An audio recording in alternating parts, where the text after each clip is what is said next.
Ces 3 défis, me semble-t-il, sont confortés par 2 atouts que je voudrais pointer ici. D'une part, même si ça peut paraître paradoxal, le français peut bénéficier du fait de ne pas être la première langue mondiale, et on peut considérer que cette absence de la première place le met provisoirement à l'abri de phénomènes de fragmentation ou d'idéalisation que connaît aujourd'hui l'anglais.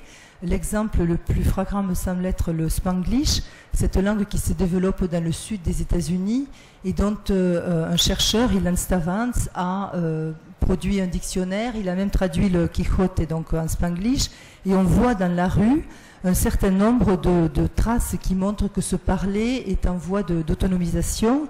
Vous avez là une publicité, vous avez dos meses by the face. By the face, ça renvoie à por la cara, c'est-à-dire en fait à gratuit.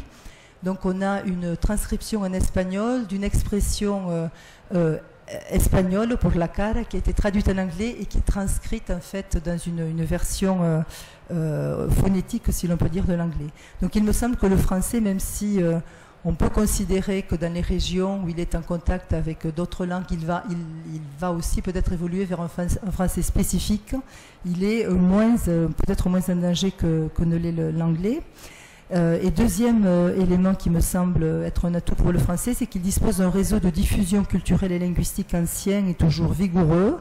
Il y a donc un nombre considérable d'institutions qui œuvrent à la diffusion de la culture et de la langue française dans le monde.